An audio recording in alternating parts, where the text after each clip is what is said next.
Welcome back to the MyRadar Podcast. I am meteorologist Mike Linden. If you are watching here on our YouTube channel, be sure to subscribe and click on the notification bell. That way you always know whenever we drop a new video. And this podcast can also be found on our SoundCloud as well, so you can listen on the go, soundcloud.com/myradar, and be sure to follow us on all of the various social media platforms as well. More information in the description box down below. My guest today comes to us from the Pacific Northwest. I actually worked with her, at least in the same market, what feels like yesterday, but it was quite a while ago, I think. My guest today is Abby Acone, meteorologist from KOMO in Seattle.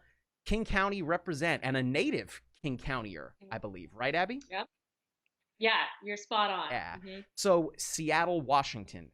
Describe for the people what that is like, because at least for myself, having grown up in the Northeast, it just seems like a world away. But then once you get out there, there's a reason why Lewis and Clark were like, you know what? We're all set. We're going to stop right here. We're going to set up camp here. It is incredible. You know, there's this hashtag Northwest is best, and I stand by that so truly. We have two mountain ranges, the Olympics and the Cascades. We have so many microclimates, so many bodies of water. I mean, we have the Puget Sound, dozens and dozens of islands. I mean, you could live here your whole life and not explore everything. So my husband has a spreadsheet of all the islands that he wants to check out. So I'm excited to explore with him. And then, you know, Mike, you and I started in Tri-Cities, Washington on the east side of the state, the inland Northwest, and that has a unique microclimate all of its own. I love that it's Washington wine country. There's so much to do. So lots of great places to come and visit. And the Tri-Cities. I have some great memories of that place. I mean, that was my start, at least coming out of college. That was the start of my career. But I remember distinctly at the time, the governor, Christine Gregoire, who had said that California wine was jug wine compared to Washington. I was like, ooh, getting spicy. Yeah, that's a major side eye. Yeah. But you're totally right. I mean, Eastern Washington and Western Washington State, it might as well be two different planets with how different they look and feel. Yeah, definitely. I mean, the topography is different, but also culturally, it's very different. You know, on the west side, it's very progressive. It's a very tech-driven kind of culture. Both sides of the state are very intellectual, but yeah, definitely different vibes and different social vibes too. We have what's called the Seattle freeze, which is so unfortunate, but sometimes people are a little bit frosty at the beginning, but you kind of warm up to different people and so sometimes it's a challenge making friends over here on the west side of the state, but at the same time, I think it creates people who are hungry for community, so you can find people in different pockets. So let's talk about, I guess, like the myth that surrounds the city of Seattle, or I guess maybe not necessarily a myth, the fact that, oh, it's always cloudy, it's always dreary. Let's talk about that. What is, for someone that lives there lives and works there, describe to me what it is like to live in Seattle. Mike, you know, I cannot debunk this myth because I don't need any extra people moving here. I want to keep people at bay as much as possible. I'm going to keep the myth going. It's cloudy. It's terrible. No one move here. No, but to be real, I mean, we see lots of partly sunny skies in the spring and the fall. And the summers here, as you know, are just picture perfect. You know, you've got the 70s, sunshine, no severe storms. It's the most mild climate ever. So we definitely have storm season, but there are lots of other times of the year that are actually really beautiful and really mild. So it's a good place. When it is sunny in Seattle, I mean, it might as well be one of the most picturesque in America. I mean, all we're doing is just an advertisement here for the city, but it's true. I mean, it's really a beautiful city. Portland can keep Portland weird. I guess keep Seattle a secret, right? Yeah, keep Seattle secret. I love that so much. So Abby, I wanted to talk to you a little bit more about the Pacific Northwest, and when it comes to the forecasting the weather you touched on it earlier when you said there are those two big mountain ranges. Can you talk about the difficulties that those two mountain ranges provide for you to forecast on a daily basis? Totally. I mean, there are a myriad of microclimates whenever there's a mountain range, as you know all too well. So you have different slopes, elevations, aspects of the different locations within the two, different ranges. And so the Olympics are on the west side, the Cascades are on the east side of Seattle, and we get what's called a convergence zone, which of course you're familiar with. But for anyone who's listening or watching, it's basically when the airflow splits around the Olympics and meets together up in King and Snohomish County, and it creates snow events in the winter. It can create hailstorms and thunderstorms in other parts of the year, so it keeps things interesting. High resolution models are definitely getting better at handling that convergence zone, but at times it's not perfect in terms of timing and exact location or impacts. And all three of those things are very essential. Things that we need to really have a good grasp on when we're For forecasting. sure. So it is interesting. You get rain shadowing effects. Something could be happening in Everett and be completely different in Seattle. So I love it. I was in Colorado for 4 years, lots of mountain forecasting, and it's definitely a challenge and very humbling. It seems to be wherever you are working and you're forecasting the weather that you really do hone down those skills when it comes to dealing with the environment and the atmosphere where you live. And for yourself, I mean, you're like a topographic meteorological expert now at this Oh, wow. That's very nice. Well, hey, you get the Rocky Mountains, the Cascades. I mean, it's pretty big mountain ranges. I'm telling you, my time in Colorado was very humbling. And that's just something I want to tell like other meteorologists, prospective meteorologists, that like it is always a brain workout doing forecasting. And there are so many times when you bust a forecast, but it's something that you can always learn from. The best meteorologists are ones that still have forecasts busted. So I always just need to remember that when I'm feeling. So now, as far as Snoqualmie Pass and getting over the Cascades and getting into Seattle, now I'm sure again for yourself growing up in the state of Washington, that's just. But for Right. me, driving over that mountain range through Snoqualmie Pass, I don't know if I have ever seen a more intense winter look, and that was on a normal day. And then the Emerald City of Oz just pokes out through the pass, and you see Seattle. Oh yeah, the Snoqualmie Pass is interesting. Every year, it almost seems like it's touch and go as to whether or not the ski resort there is gonna get enough snow. But that was certainly not a problem this year. It was the snowiest February on record in Seattle itself, and we just got dumped on in terms of snow during that month. Honestly, still struggling in terms of snowpack, and that's what I think is interesting. There's so much variation month to month. You can see one month of really good snow, but if it's followed by a month of really dry and warm weather, you start to see the reduction in that snowpack. So that has been a concern of ours. It's definitely been such a yo-yo situation in Washington the last couple of months. We had so much snow in February, and then today we're seeing record-breaking temperatures. That's why I'm wearing what I'm wearing today. We're in the 80s, which for Seattle is just melting and complaining. They cannot even deal with the 80s here. So Can't wear your flannel in 80 degrees. Probably cannot wear your flannel. no, Yeah. unless you cut the sleeves off, I guess. But before we get back to talking about the winter, let me ask you, I've asked everybody this question. What was your like light bulb moment where it went off and you go, you know what? Weather is something that I want to dedicate my career and my life to. Yeah. What hooked you? What brought you in? Totally.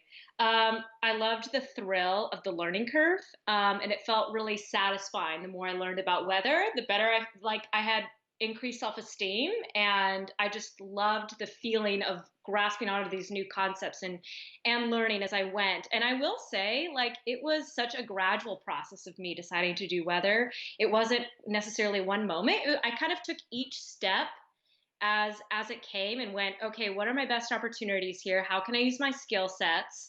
And then I just kind of looked at whatever job offers I had and kind of let that guide me. But over time, like I've just really grown to love weather. You know, you and I did reporting and weather in Tri-Cities. And I realized as much as I love the storytelling in reporting, I wanted to specialize in weather. And I love that weather impacts everybody. No one can escape Mother Nature. So I love getting to bring that passion to people. And you still get to do a little bit of reporting now in your position at KOMO, correct? Yes, and it's so nice because I can focus on climate and weather and climate research, and that's the stuff that I really enjoy. I love getting to just zero in on those subjects alone. So I do that 3 days a week. So Let's segue it right back into talking about the climate and talking about at least the season that we just got through. Or if you live in Duluth, Minnesota, where you are still good Lord, seeing snow, it is terrible. unbelievable. What's today's date? Well, at least we're recording this here in early May. It's still Uh-huh. snowing in some parts of the country. It's totally nuts. Outrageous. This past winter, though, for you guys in Seattle was a totally different ballgame. Take me through what it was like this season. Yeah, so, November, December, January, we tend to see some windstorms. And we certainly got some windstorms. They weren't necessarily historic. I guess it depended on, how you measured these storms and where you were measuring the gusts. But we saw some classic windstorms, losing power, down trees, just kind of your typical run of the mill windstorms we get in the winter. But then in December, we had an EF2 tornado touching down in Port Orchard, and it was only on the ground for 5 minutes, but it was enough to cause some pretty extensive devastation of different homes and buildings. Thankfully, no one was killed, no one was injured during that. But the thing about that kind of tornado was it was impossible to Mm. predict. It happened after the passage of a cold front. We had enough, instability and moisture in the atmosphere to where that was created, but originated from a cold core funnel, which is very difficult to detect on radar. You can't really detect it in advance. And so I have felt personally a lot of frustration over the fact that we can't do a better job of being more precise about that. There's just, unless we get, a million more radars set up across the nation and across Seattle to where we have better resolution, it's very difficult. And, maybe you could speak to that too, of like how to forecast, cold air funnels. It's very Yeah, difficult. I mean, it is not an easy task. Even just to break down tornado genesis and to break down a tornado Yeah. can be difficult in and of itself. So Yeah. for your viewers and the people that are paying attention to the weather in Seattle, what's the vibe that you get from people, or I guess I should say across your viewing area in Washington?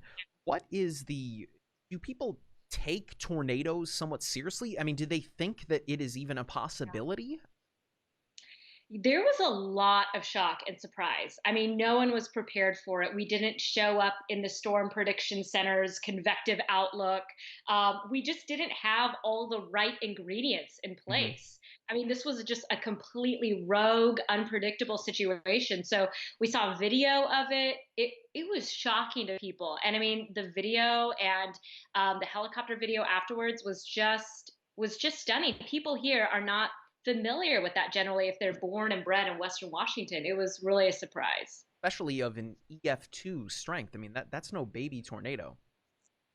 Yeah. And I mean, it was only on the ground for 5 minutes, but we know all too well how much destruction that can bring. So that was December and just kind of reeling from that. And, to me, I have a passion for wanting to communicate to viewers like, hey, we have your back.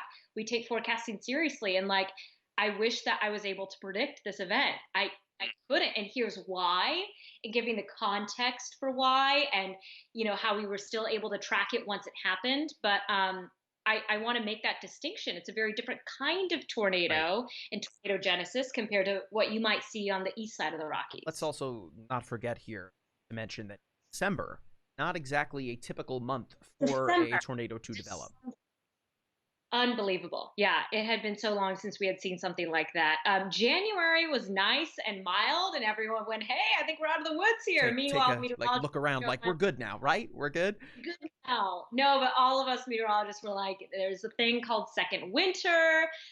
So El Nino winter, right, is projected to bring us warm and dry weather. So the latest Climate Prediction Center outlook for February was warm and dry, kind of going off of that trend. So all of us are kind of going, okay, here we go. Yeah, it ended up being the snowiest February on record in Seattle. I think getting more than 20 inches of snow by the time everything was said and done. And once we had those lows and that path carved out over the Pacific Northwest, so much cold air kept getting sucked into that track, and more lows kept moving through the PNW. So, I mean, it kept us going for quite some time. I remember there were about four distinct storm systems coming through and kept us on our toes. It was exciting and I loved it. And we call that job security in our field, right? Absolutely. Unless, of course, it's the snow is coming. You go, tomorrow's good. Warm, looks fantastic. Can't be that far Yeah. off.